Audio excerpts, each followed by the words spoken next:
वेदव्यास जी फिर कहने लगे। सूत जी बोले, हे मुनिगणों, आगे की कथा को सुनाता हूँ, सभी उत्तम मुनि श्रवण करें। तुंगध्वज नाम का एक राजा था।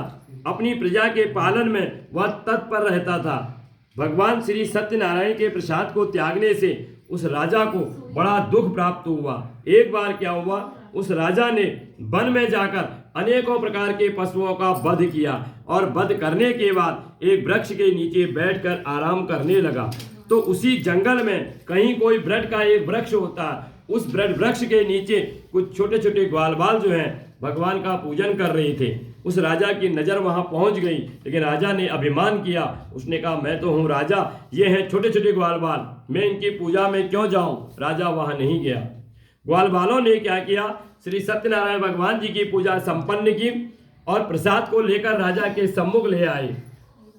तो राजा ने फिर अभिमान किया। उसने कहा, मैं तो हूं राजा, ये हैं छोटे छोटे ग्वालबाल, इनका दिया हुआ प्रसाद में क्यों ग्रहण करूं। राजा ने प्रसाद भी ग्रहण नहीं किया। ग्वालबालों ने प्रसाद रख दिया और अपने स्थान वापस चले गए। अब क्या हुआ, इस राजा ने ना तो भगवान को दंडवत प्रणाम किया, ना उनका प्रसाद ग्रहण किया। तो भगवान ने क्या किया, इस राजा के 100 पुत्र थे, उन 100 के 100 पुत्रों को समाप्त कर दिया और जो इसका राज्य था वह भी समाप्त कर दिया। तो तब उस राजा को ज्ञात हुआ। उस राजा ने कहा, इसमें किसी की कोई गलती नहीं है, अगर गलती है तो केवल मेरी है। उसने अपनी गलती को स्वीकार किया और भगवान के आगे दंडवत हो प्रणाम किया और कहने लगा, हे भगवान, मुझसे अपराध हुआ है, आप मेरे अपराध को क्षमा कर दीजिए। मैं कल उन्हीं ग्वालबालों को इकट्ठा करूंगा, उसी जंगल में जाऊंगा, उसी वृक्ष वृक्ष के नीचे बैठकर विधि विधान से श्री सत्यनारायण भगवान जी का पूजन संपन्न करूंगा। जब उस राजा ने ऐसा संकल्प लिया, रात्रि बीत चुकी, प्रातः काल हुआ, राजा अपने नित्य कर्म से निवृत्त हुए और उन्होंने श्री सत्यनारायण भगवान जी की पूजा की सामग्री एकत्र की और उन्हीं ग्वालबालों को इकट्ठा किया, उसी जंगल में गया और उसी वृक्ष के नीचे बैठकर विधि विधान से श्री सत्यनारायण भगवान जी का पूजन संपन्न किया। जब उस राजा ने विधि विधान से श्री सत्यनारायण भगवान जी का पूजन संपन्न किया तो उस पूजा को करने से उस राजा को क्या फल प्राप्त हुआ, उस पूजा के प्रभाव से भगवान उसके ऊपर अति प्रसन्न हुए और प्रसन्न होकर भगवान ने क्या किया, जो उसके 100 पुत्र समाप्त हो गए फिर से जीवित कर दिए उनको, और जो उसका राज्य समाप्त हो गया पुनः उसे राज्य भी प्राप्त हो गया। वह राजा जो है धन और पुत्र वाला हो गया और इस जीवन काल में सुख होकर अंत में श्री सत्यनारायण के लोक को चला गया। इस परम दुर्लभ श्री सत्यनारायण भगवान का व्रत जो कोई भी धारण करेगा और फलदायी कथा को भक्ति पूर्वक सुनेगा, उसे श्री सत्यनारायण भगवान की कृपा से धन धान्य की प्राप्ति होगी, दरिद्र व्यक्ति द्रव्य को प्राप्त होगा, बंदी व्यक्ति बंधन से मुक्त हो जाएगा, भयग्रस्त भय से मिट जाएगा। यह निसंदेह सत्य है। व्यक्ति मनवांछित फल भोग कर अंत में सत्य लोक को प्राप्त होगा। इसलिए हे विप्रो, मैंने यह श्री सत्यनारायण भगवान के व्रत की कथा कही। इसी के कारण मनुष्य सभी प्रकार के दुखों से छूट जाता है।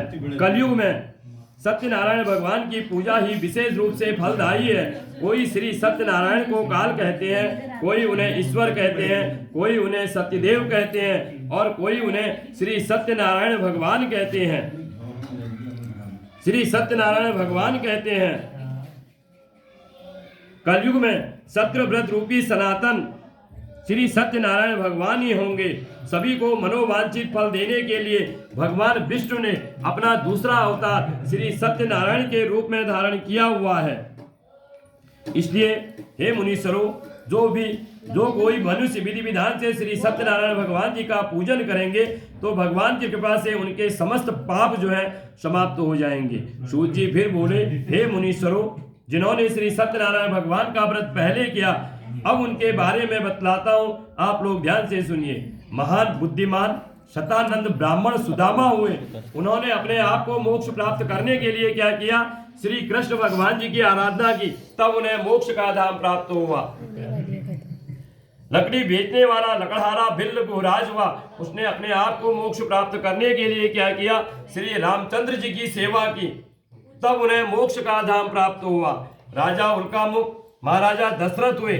उन्होंने अपने आप को मोक्ष प्राप्त करने के लिए क्या किया, श्री रंगनाथ जी की पूजा की, तब उन्हें वैकुंठ का धाम प्राप्त हुआ। धार्मिक साधु नामक वैश्य सत्यव्रतधारी मकरध्वज नाम का एक राजा हुआ। उसने अपने आप को मोक्ष प्राप्त करने के लिए क्या किया, अपने पुत्र को अपनी जंगा में रखा और आरे से उसका आधा शरीर काटकर तब अपने आप को मोक्ष प्राप्त किया। राजा तुंगध्वज साहब मनु हुए, जो सभी को वैष्णव पद लगा, भागवत बना, श्री वैकुंठ लोक को गई। बोलो श्री सत्यनारायण भगवान की जय। इति श्री स्कंद पुराणे रेवा खंडे श्री सत्यनारायण प्रथमो पंचमो अध्याय। भजबन नारायण नारायण नारायण श्रीमन नारायण नारायण नारायण लक्ष्मी नारायण नारायण भजबन नारायण नारायण नारायण लक्ष्मी नारायण नारायण नारायण भजबन नारायण नारायण नारायण श्रीमन नारायण नारायण भजबन नारायण नारायण नारायण लक्ष्मी नारायण नारायण नारायण भजबन नारायण नारायण नारायण श्रीमन नारायण नारायण भजबन नारायण नारायण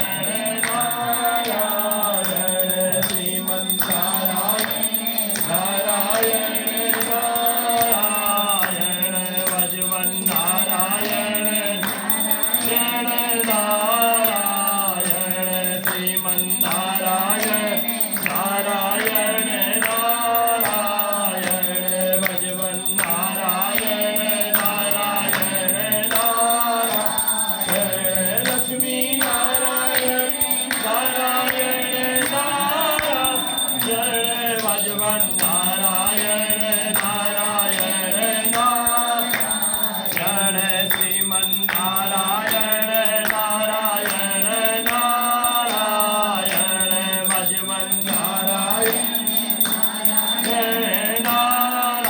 नारायण श्रीमन नारायण नारायण नारायण भजबन नारायण नारायण नारायण श्रीमन नारायण नारायण नारायण भजबन नारायण नारायण नारायण श्रीमन नारायण नारायण नारायण भजबन नारायण नारायण नारायण श्रीमन नारायण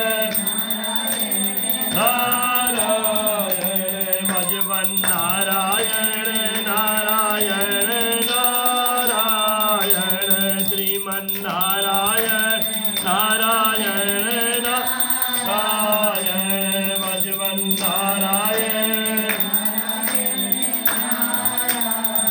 बोलो श्री सत्यनारायण भगवान की ओम जय लक्ष्मी राम राम स्वामी जय लक्ष्मी राम राम सत्यनारायण स्वामी सत्यनारायण स्वामी जनपातकरणम।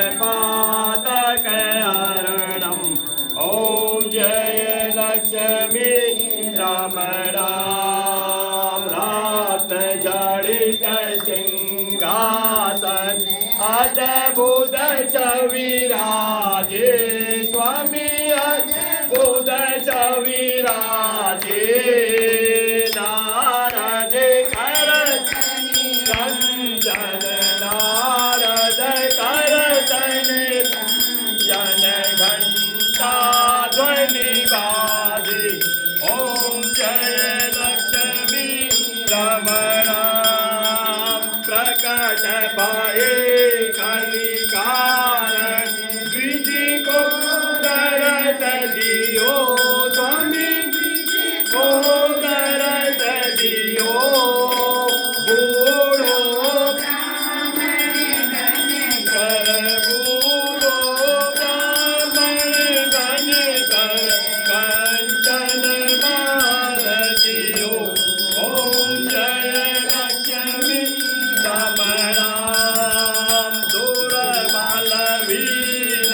घटा